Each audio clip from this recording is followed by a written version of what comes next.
Yeah, I can't. I love it. I love it. Once again, hello, and thank you for tuning into The the Mobility Mobility Bro! Bros.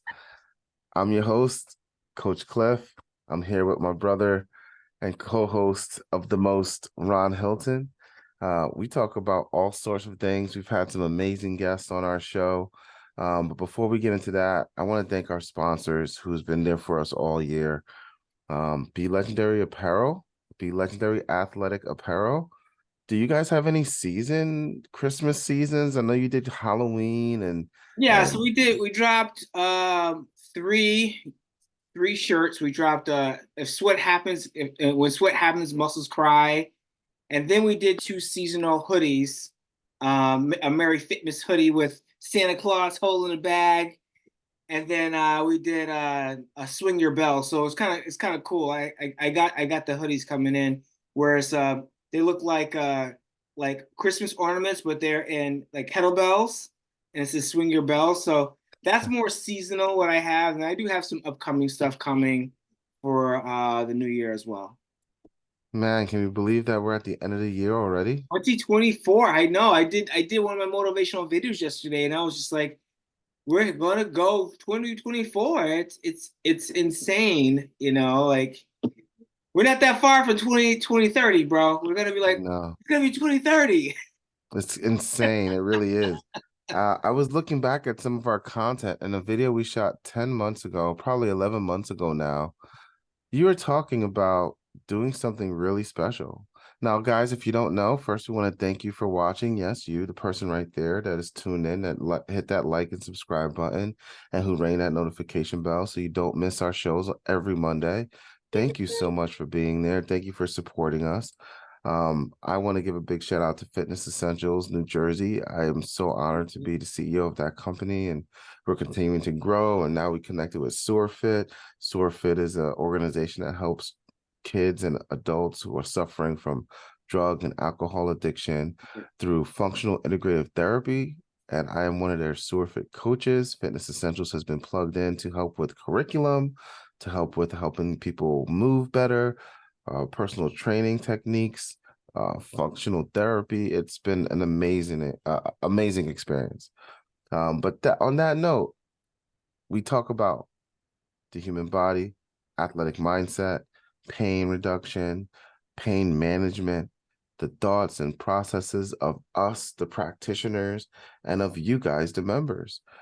So we want to actually talk to Ron today because 11 months ago, he was on here and he was talking crazy. He was like, I'm like this close. I could pull up the clip. I'm like this close to doing a competition. Wow, that Remember? dude, that just I completely forgot about that. You had, Completely forgot about that. yeah, I could pull it up. I was watching it and I was like, man, this was the moment where Ron decided to take on a physique competition and transform his body. So what made you finally say yes to that? So it was right after Christmas. It was January, the first going right into January 2023. Um, I was outside putting together my wife's hot tub, and at that moment, I know we were talking about maybe at that moment, I said, as I was putting it all together in the freaking cold, I said, I'm gonna do this. So I called up my boy Trevor Harrison, who is a physique pro. He competed hardcore for 5 years straight, and then he got his pro card. And then I knew like it was something I wanted to do it. And then on top of that, the reason why I wanted to do it, Cliff, I wanted something. I'm a very goal oriented person, and I know that when I have to show up for something, I'm going to show up, right? I don't, I can show up for myself, but when I have to show up and be in front of people, and I say I'm going to do something, Mhm. dude. I mean, imagine me getting on stage, showing up, and I look like I'm Tim. talking about I trained for this physique show. That you know that ain't gonna work. That ain't gonna work, right? No, not at all. But did you find that, we're gonna reverse back to like you making the decision, but did you find that when you were there were people that should have trained harder, could have trained harder? So that's a really good question, Cliff. So talking to the competitors, and I'm talking, and I'm not talking to not necessarily the young competitors. The young competitors that were there, that were hungry, getting their pro card, they were there for that. But the competitors that were my in my genre, the 40 and over, they all had a different reason why they were there. And it was just interesting hearing it. One guy I talked to, he said that he was just cleaning up, doing some I guess spring cleaning, whatever you want to call it, and legit a piece of paper fell out and it had a list of bucket list things that he was going to do that he forgot about, and one of them was said do a physique show. And he was like, oh wow, I forgot about this, so I'm going to do a show. Mm. One guy I talked to, he was a 300-pound man and he lost like over 120, 130 pounds. Now, mind you, he didn't look like me or the other guys, but he showed up, right? He still had a round belly. His abs were barely in. He still had a little bit of fluff on his side, but he was like, I told myself I was going to get on stage and do this, so I was going to do this. So everyone had a different reason. Now, the guy that I got that beat me for second place, I thought I should have got that. Now, Ah. that I thought, but the guy who got first place, he was a tall, chocolatey, thick, chocolatey brother, all shredded, teeth all shiny and white. I get it. He's a good looking chocolatey brother, so he deserved that, right?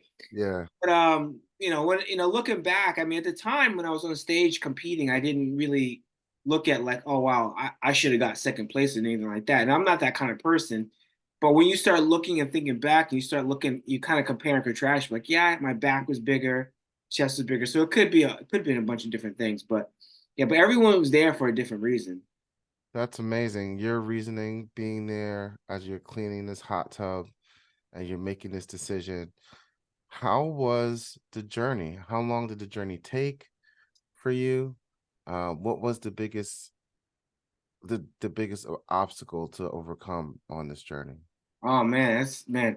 See, that's why I love having you as a co-host, Cliff. You ask questions. I see you look up to the sky like Jesus is just giving you the questions. Here I am. I'm over here writing stuff down because I gotta have structure. So the biggest challenge in my journey are the things was, first it was I guess it was really focusing on the diet.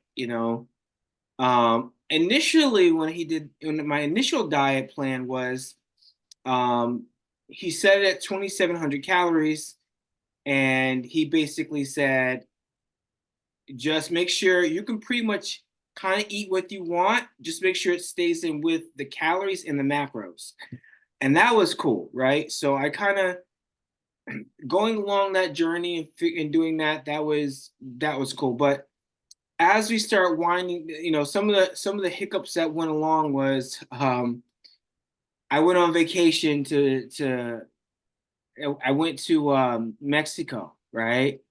So trying to figure that out, knowing that there's gonna be all kinds of food and stuff like that. So I started in January, was kind of cruising. I would say summertime I took my foot off the gas a little bit, but I still stayed consistent with training and working out.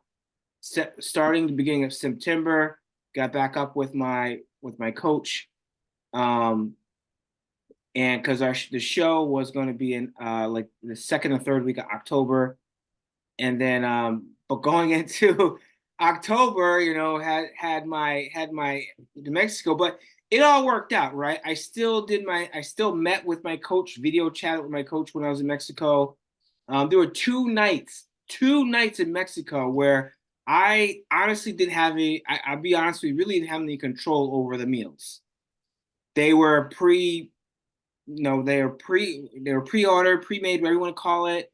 My wife made reservations for these experiences, and I wasn't gonna be the guy talking about I can't eat any of this. And Mm-hmm. so those 2 nights, I ate everything. I Yeah. ate everything. I ate the dessert. I ate everything. But you know what? I went down there in Mexico, and I still lost 3 pounds. I came Mm. home, so I literally crushed it. Another obstacle I had, which was kind of crazy, and I think, and I know I shared this with you, was I had coming into going into mid October, um, the initial venue I was going to go in got canceled, and it got canceled a week ahead. It got canceled literally a week before, like 7 days before our show, and That's I crazy. had a moment where I was like, I ain't doing this. And that weekend, I was intermittent fasting. I was getting ready for my prep week, or what they call peak week. Peak week is is an intense week, and I'll talk a little bit more about that later. Um, but um, but thank goodness for my coach. He found another venue that was 10 times better, better timing, gave me 5 extra weeks of dieting and training. And let me tell you something, Cliff, that was the best thing that ever happened. Because if I would have gone into that initial venue, I would have probably came in about 162, 161. That extra 5 weeks of training and going hard, man, I leaned out. I got down to 155.8. My training was on. My peak week was it was hard, but it was spot on. Everything was good. Everything went so well that week. It went better, and my goal was to get down to 155, and I did. That's amazing. It's so interesting when you really think about what you're saying and even the obstacles and how you turn those obstacles from lemons to lemonade. Just looked at it as opportunities. Now, when you were in January, what was your initial weight? Because you went down to 155. Where were you at in January? 214. 214. Yeah, so 57 pounds I dropped 57 pounds in 10 months? in 10 months. Nice, man. Nice. So I'm hovering around probably around once. I haven't weighed myself in 2 weeks. That's like 5, 6 pounds a month. Yeah, I haven't really like, I just got tired of getting on the scale. So I'm probably hovering around 170 right now. Um, and at some point, I'll probably go. I am definitely gonna lean out, and I made a promise to myself, Cliff, that I will never, ever, ever go over 170 pounds. If I do, work back down. I'm never ever gonna get fat again. Yes, people, I said the word fat. It's a real word. Yeah, You yeah. And it know, doesn't have to be an evil word, but it doesn't have to be it's an evil word. yeah. I said I would just never do that. And then my training regimen right now, it's focused on lifting heavy. Like I'm really going hard with my lifting. And I want to really put on some serious muscle mass.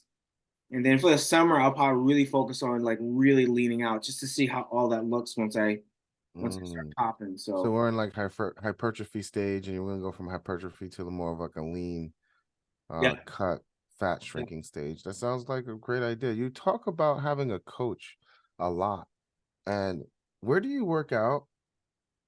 Do you ever feel a need to work out anywhere else? And how do you communicate with your coach? So where do I work out? I work out at Stay Awesome Fitness, which is in my house. So You're one of those people who are working out from home. yeah, You're not going to a gym, right? You don't need to go to a place. You figured out, and you do have significant equipment. It's not yeah, like I your have basement is just a yoga mat.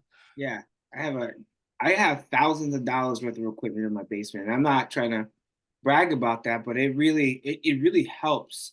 I have a what's called a raised ranch.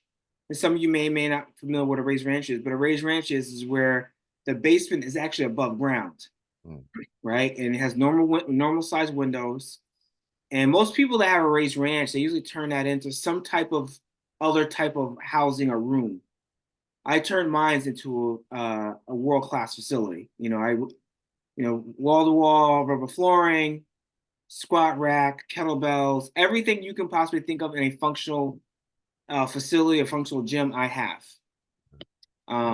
So and it took me time to accumulate all that equipment, but I have it, treadmills. And then um the second question was, I know it was like, where did I train? What was the second question? Why coach, and how did you communicate with the coach? Okay, so why coach? So I am a coach, but I believe I'm a strong believer in coaches need coaches too, right? So I needed someone that was going to also keep me true to what I say I was going to do, right? So even though Trevor Harrison is a close personal friend of mine, he is my brother. I've known him since he was born. He didn't do this for free. Mm-hmm. Yeah. So which Yeah. also helped too, because I know if I'm giving him if I'm paying him for his services, I know that he's going to be like, hey, where you at? Hey, why did you weigh in? Like he was really good in calling me out on stuff or readjusting things. And how I communicate is he actually has an app, Harrison Family Fitness app that he created. Mm. And the app was really good because the app actually did it actually whereas where I put my meal planning in, I load up my pictures. The app told me when I had to check in. So it gave me like the check-in day. So I had to check in and take my before and after pictures, did my waistline, my weight, everything.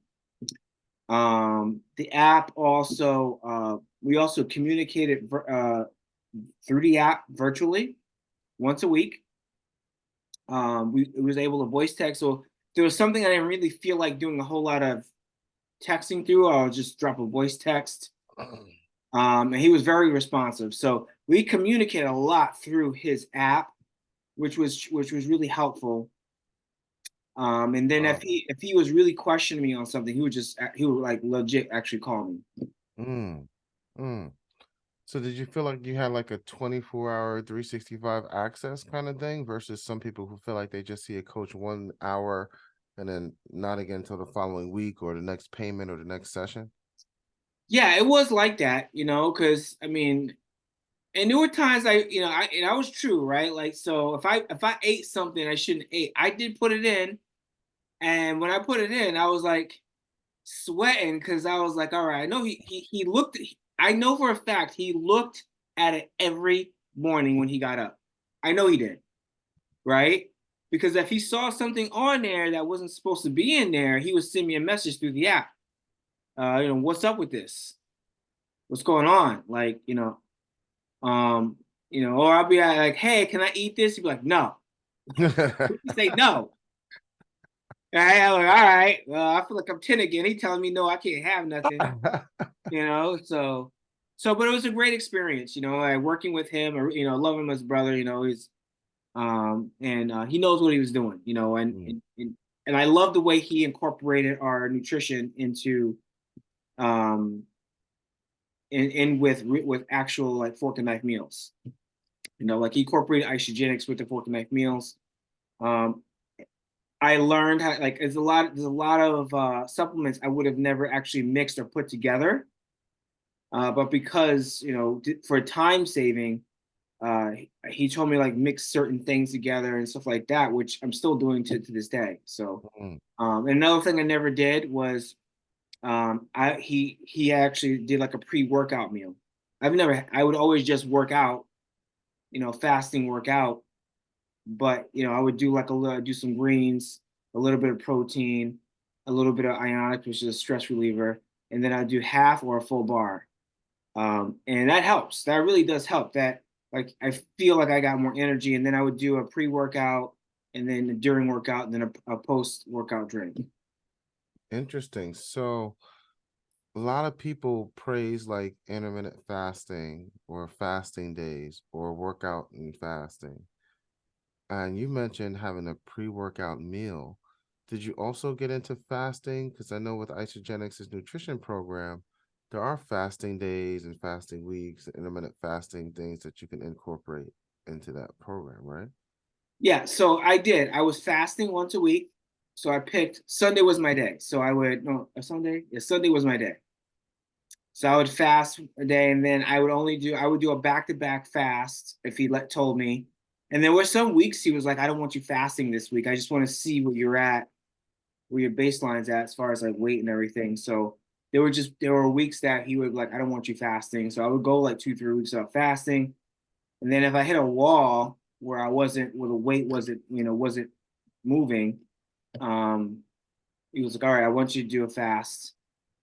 Um, so so yeah, that was definitely incorporated into what we were doing. And then, moving on with like even with going into peak week and stuff like that, I was fasting every week. And then Mm. on peak week, I was like the water intake and it was just nuts. That whole week was just nuts. It was all, Yeah, I definitely want to get into peak week, but I want to save that for those who are able to sit to the end and really push yeah, through and see yeah, what absolutely. we have to say. But before peak week, what was the choice of nutrition? Like, what type of nutrition did you choose to keep you up? Was it just protein powders from isogenics? Was it specific blends like the triple? I know we have that protein powder with the triple release that Try breaks release. down tri release. Yeah, Yeah, so so. try release. So yeah, it was a try release, the Isolene Pro, the Isopro, the greens, the it was the vitamins. It was, I mean, I'll be honest with you, I was probably taking in probably about $300 to $400 a month in supplements. Yeah, so which when you're training hard like that, um, I mean, in our age, if you're over the age of 40, you got to be supplementing your body. You got to be putting that nutrition in your body. But I also my fork and knife meals were pretty much the same every day. It was ground chicken, ground turkey, chicken breast, cod. Bleh, hate cod. Mm. I do like fish. My fish of choice is salmon. But when he started making me eat cod, I was like, I can't. It got no flavor. Salmon has like a natural flavor to it. Yeah. And then for carbs, he never gave me like a completely no carb day. Like, Mm. like we was talking to Wendy, Wendy Locke, she was saying she had days where she had no carbs at all. Oh, there, you know. Yeah. So I had, it was rice, didn't matter if it was brown or white, sweet potato. It Uh, didn't matter if it was brown or white. yeah, he Interesting. didn't care if it was brown or white.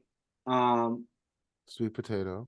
Sweet potato, and then for just natural fats, I did eat like raw like cashews and nuts and stuff like that. And he didn't care if they were flavored either. Mm. If they had like the little flavors on, I was buying bags of flavored nuts, man. I was going in, Yeah, because and that everything was was like what's measured next. and measured, and then any type of greens. It didn't matter what greens it was. And Uh, everything was measured. Everything was measured. Oh, egg whites, doing egg whites, cheese. Like, I mean, he really put it together really well. Mm. Um, Did you feel like you had enough variety? yeah, I did have enough variety. I mean, when you're bodybuilding, your variety is the same thing every day, and everyone has a different way of eating, but they pretty much eat almost the same things. But at the end of the day, your variety tends to be the same meals every single day. You really don't go out of that scope of practice, that scope for the meals. Mm. Or it's always the same thing. Mm. So there is really no variety. Yeah, no, no. I mean, your variety within is it chicken, ground beef, or ground turkey, or cod today? Yeah, Like yeah, that's your variety. You yeah. get You about do four or get, five choices. yeah, Rice is brown or white. yeah. Sweet potatoes there. You have variety of greens, as you said, variety of nuts, but probably specifically cashews, peanuts. No peanuts, No almonds or peanuts, cashews. almonds or cashews. So you have, Yep, yep, and you can have a variety of different seasonings, but it's almonds or cashews. So there's a framing yep, yep, around the variety, yep. right? And you Um, can, and we could have like it could have steak, but it had to be really lean. It had no fat on it. Um, I could have ground beef, but it had to be like super lean, like 98% lean. So, but mm, yeah, but yeah. So And it's all because you are what you eat. It's all because of the micros and macros. So what did it feel like competing at this age in your early 40s, right? yo, I'm 48, man. I'm almost 50, man. So I mean, you look great, but I still need to get a real IRL hug, and we're gonna work on that, people. We are going to work on that. We'll probably post a picture or something. But like I was saying, for almost 50 years old, coming in third place in your age range in a physique thank, model yeah. And I never competed in that championship, division ever. what was what was it like to be disciplined? What was it like to have someone tell you no when you make enough money, you can buy whatever you want, you can eat whatever you want, you have your gym, you hit 170, you're ready to lost 30 pounds. What was it that kept you going, that kept driving you to finish? For the competition, it was I knew that I was getting on stage and I was competing. And then I had people coming. I had about five people confirmed. I had a buddy of mine coming down from New Hampshire who was, Todd Cambio. He's my strength coach. He was coming down to see the show. So um I had another buddy of mine who's a bodybuilder coming. He was with his wife, and so it was just, people just showing up for me, knowing that I was gonna be on stage, knowing that I was gonna have to do my routine. Um, so yeah, it was just knowing that I had to show up. I mean, that's really what it comes down to. That that really helped with the dedication and commitment. You put the time in, the money in, the training in. You just show up. Yeah, but so many people don't, right? So many people, like, we're going into January, brother. We've seen the resolutions. We've seen people throw so much money or look for the cheapest way to fix their uh physical movement problem, right? Because I don't want to label body imaging or any of that, but we need to move as human beings, period. You want to keep a frozen shoulder frozen, don't move it. So many people start that in January. They're freaking balls to the wall, ready to go. And then by March, it's like they give up, right? They don't even make it 2 months, 1 month, sometimes not even 3 weeks. But you at your age, and it's not like you have time. You're a busy individual, right? You got a clothing brand. You work in a bunch of different massage places. Well, a massage place for a while. You work for UConn. You work for the Olympic trials. You worked for the Nike trials. You're a business owner with Isogenics as well, right? So like you're not just sitting on your hands. You have children, you have a wife, you have all these things, but yet you still found the time dedication. So tell us, what was peak week like? Like what was it like? What was the grind of peak week? 1 week out of your competition. Yeah, so I hated it. It's so peak week is you're about 1,400 calories a day, so you're probably at your lowest calories.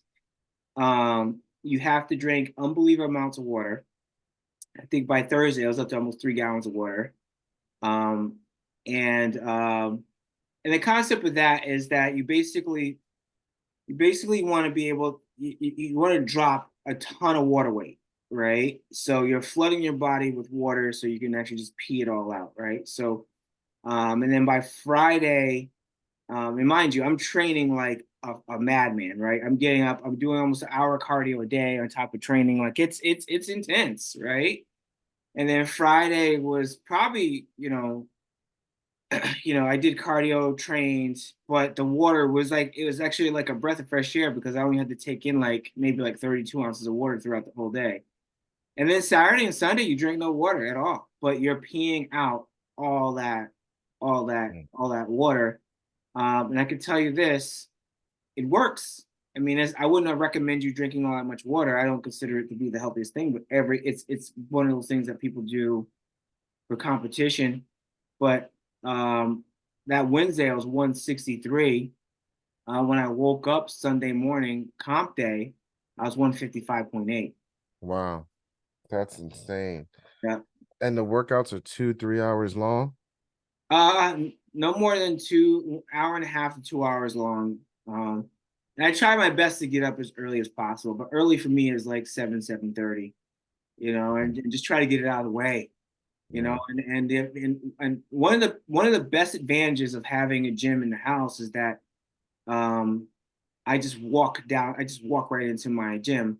You know, people that have to train like I train and they have to go to a gym, they may have to take that 10, 15-minute drive, go to the gym. It's like that's also takes up time out of your day too when you have to go get in your The car, commute. drive, the commute. It could be cold outside. You got to warm up. There's so much more you have to do versus you know get up a half hour. Get up at 7 o'clock, 7:30, turn on the heat, put on a hoodie, and just get after it. So, Exactly. Yeah, because the people are getting dressed, making sure they bring their camera so they can put something on social media. It's a crazy situation nowadays when you go to a public gym, no matter how expensive that gym is, unless their rules are there. All right, before we wrap up, let's talk about being on stage. How was it being on stage? How was it being looked at by people and being judged by other human beings who might not have put the work in like you did? How was that experience? so it was cool. So one thing my coach didn't prepare me for was a lineup. I didn't understand what that was. So he had me do a routine, which was great. But they have you line up with your category, and then they tell you to do quarter pose, back pose, front pose, number 7 and 8 switch, 2 and 3 switch. So I was like, oh my god, I wasn't ready for this, and which is fine. I mean, and there was a woman. She was the coordinator. She coordinated all the athletes, Mm. and I was bugging out with her. I was like, I don't know what I'm doing. I got to do a lineup. Blah blah blah. She's like, you'll be fine. Just watch what everyone's doing and just follow through, right? And then when it came to doing my actual routine, I think they were kind of pressed for time because I practiced my routine was supposed to be 60 seconds, but they cut everybody down to 30 seconds. Mm. So I just hit some hard poses like my back pose. And with physique, you have to actually look bigger than what you are. So you're doing a lot of tippy toeing. You're learning how to take your lats and flare them out on your arms. You're going big chest. I mean, you're looking obnoxiously big, right? So that was pretty interesting and pretty cool. Wow. What an experience, man. Will you do it again? Right now it's no, but who knows? I mean, the guy who promoted the show, I told him no, but he was like, you know what?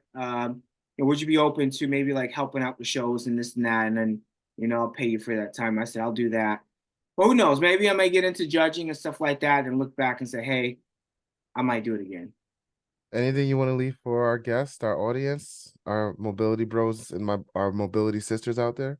Yeah, if you have a goal, stick to it, and I want you to stay awesome, keep stepping to greatness, and be legendary. Have the most amazing day, people, and take care for now. Peace.